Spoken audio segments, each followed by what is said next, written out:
একটা রাজনৈতিক দল যখন বড় হয় তখন এই জিনিসগুলো স্বাভাবিক। যেই যুক্ত থাকুক কাউকে রেয়াত করবে না। ওই কিছু লোক আছে ধরাকে সরাজ্ঞান করে যে আমার থেকে বড় কেউকেটা কেউ নেই, যারা ভাবে তাদের জন্য কিন্তু তৃণমূলের দরজা আগামী দিন বন্ধ থাকবে। বছরের শুরুতেই গত 2রা জানুয়ারি রীতিমতো রেকি করে খুন করা হয়েছিল ইংরেজবাজার পুরসভার তৃণমূল কাউন্সিলর দুলাল সরকারকে। সেই ঘটনায় গ্রেফতার করা হয়েছে জেলা তৃণমূলের সহ সভাপতি নরেন্দ্রনাথ তিওয়ারি সহ বেশ কয়েকজনকে। পরে তৃণমূল নরেন্দ্রনাথকে দল থেকে বহিষ্কার করে, তবে সব অভিযুক্ত এখনো ধরা পড়েনি। সেই ঘটনার 12 দিন পেরোতে না পেরোতেই আবারও নিশানায় মালদহের তৃণমূল নেতা দুলাল সরকার হত্যাকাণ্ডের 12 দিনের মাথায় ফের মালদহে চলল গুলি। মঙ্গলবার কালিয়াচকে গুলিবিদ্ধ হন তৃণমূলের অঞ্চল সভাপতি। গুলিতে মৃত্যু হয় এক তৃণমূল কর্মীর, গুলিবিদ্ধ আরেক তৃণমূল কর্মী। অভিযোগ উঠেছে দলেরই এক কর্মী জাকির শেখ এবং তার অনুগামীদের বিরুদ্ধে। বারবার তৃণমূলের বিরুদ্ধে গোষ্ঠীদ্বন্দ্বের অভিযোগ তুলে সরব হয়েছে বিরোধীরা। দলে ভাগাভাগি, মারামারি এবং পুলিশের নিষ্ক্রিয়তা নিয়ে একাধিক প্রশ্ন উঠেছে। এসবের মাঝেই এবার দলে অন্তর্দ্বন্দ্ব নিয়ে মুখ খুললেন তৃণমূলের সর্বভারতীয় সাধারণ সম্পাদক অভিষেক বন্দ্যোপাধ্যায়। বললেন, দল বড় হলে গোষ্ঠীদ্বন্দ্ব স্বাভাবিক। তোপ দাগলেন বিরোধীদেরকে।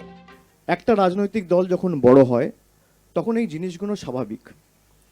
গোষ্ঠীদ্বন্দ্ব কি বিজেপিতে নেই? গোষ্ঠীদ্বন্দ্ব কি সিপিএম যখন ক্ষমতায় ছিল তখন ছিল না? গোষ্ঠীদ্বন্দ্ব সব জায়গায় থাকে। একটা বাড়িতে, একটা পরিবারে যদি 6 জন থাকে, 6 জনের মধ্যে 4 জনের ঝগড়া থাকে। সেখানে একটা রাজনৈতিক দল যার লক্ষের উপর পদাধিকারী, 50,000-এর উপর নির্বাচিত প্রতিনিধি, পঞ্চায়েত স্তর যদি আপনি দেখেন, বুথ সভাপতি যদি আপনি ধরেন, পঞ্চায়েত সমিতির সভাপতি যদি আপনি ধরেন, অঞ্চল সভাপতি যদি ধরেন, ওয়ার্ড সভাপতি যদি ধরেন, তাহলে লক্ষের উপর। তো এত বড় পরিবার, সেখানে 2-4 জনের মধ্যে মনোমালিন্য, মতভেদ থাকতেই পারে এবং এটা স্বাভাবিক। দলে সব রকম মানুষ থাকবে, কিন্তু অপরাধকে অপরাধের চোখেই দেখা হবে। একথা স্পষ্ট করতে গিয়ে তিনি বিজেপি এবং সিপিএম এর নানান রকম অপরাধমূলক কাজের কথাও উল্লেখ করেন। অপরাধ তো অনেক জায়গায় হয়। বিজেপির কত লোকেরা কত কিছু করেছে। অজয় মিশ্র, তার ছেলে কৃষকদের উপর, আন্দোলনরত কৃষকদের উপর গাড়ি চালিয়ে চলে গেছিল লক্ষিমপুর খেড়িতে। আপনারা ভুলে গেছেন? তারপরেও সেই অজয় মিশ্রকে টিকিট দেওয়া হয়েছে। ভুলে যাচ্ছেন বিজেপির অত্যাচার। উন্নাওয়ের এমএলএ, যিনি ধর্ষণের সাথে নিজে সরাসরি অভিযুক্ত ছিলেন, তাকে বিজেপি লালন পালন করে রেখেছিল। আপনারা বলছেন বিরোধীরা প্রশ্ন করছে। বিরোধীরা কে? সিপিএম। ভুলে যাচ্ছেন সিপিএম এর অত্যাচার। ধানতলা, বানতলা, চমকাইতলা, সিঙ্গুর, নন্দীগ্রাম, নেতাই, একের পর এক গণহত্যা। কেশপুর, গড়বেতা, চমকাইতলা, ব্রিজভূষণ সিং। দেশের হয়ে যারা স্বর্ণ পদক জিতেছে, কুস্তিগিরদের সাথে শ্লীলতাহানি করেছে, মেয়েদের সাথে, মহিলাদের সাথে।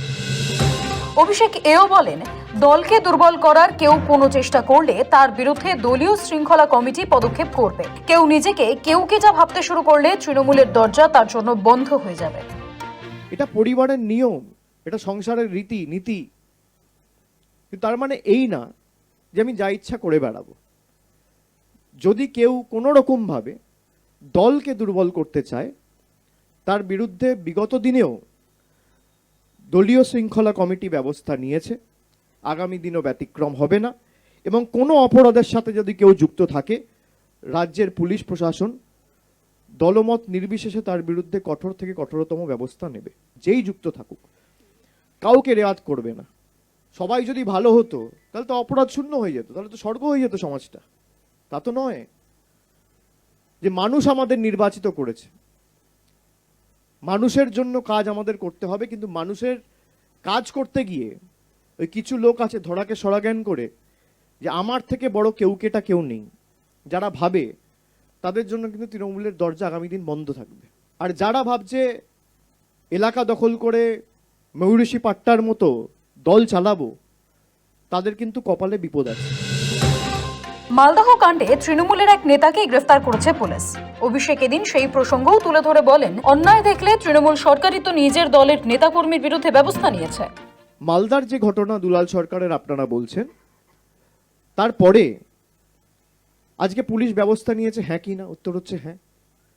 দোষীরা গ্রেপ্তার হয়েছে, হ্যাঁ কি না? উত্তর হচ্ছে হ্যাঁ। আপনারা আরজি কর দিয়েই বিচার করুন।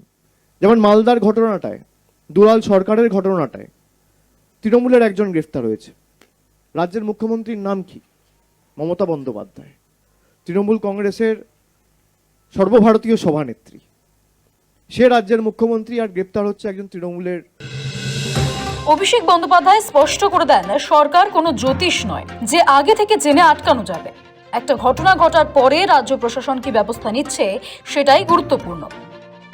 এই যে ঘটনাগুলো ঘটেছে, কোনো সরকার জ্যোতিষ বা গণৎকার নয় যে আগে থেকে আমি জানতে পারলাম এই ঘটনাটা ঘটবে, এটা আটকাই।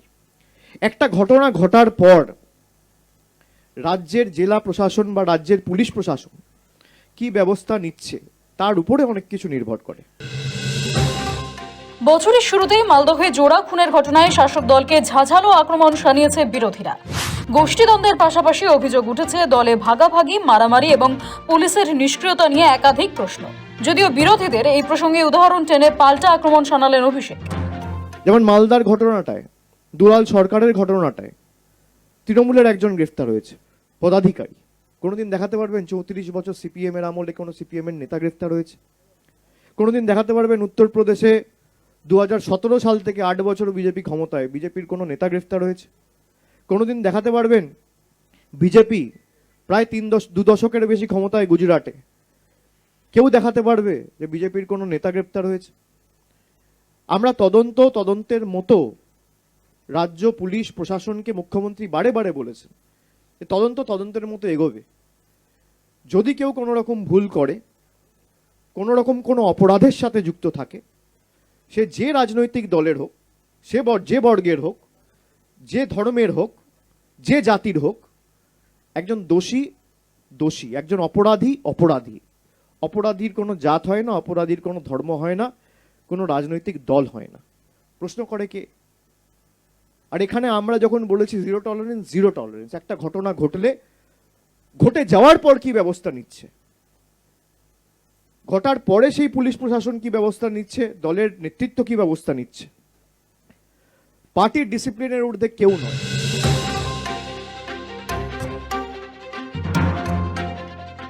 ব্যুরো রিপোর্ট, সময়, কলকাতা।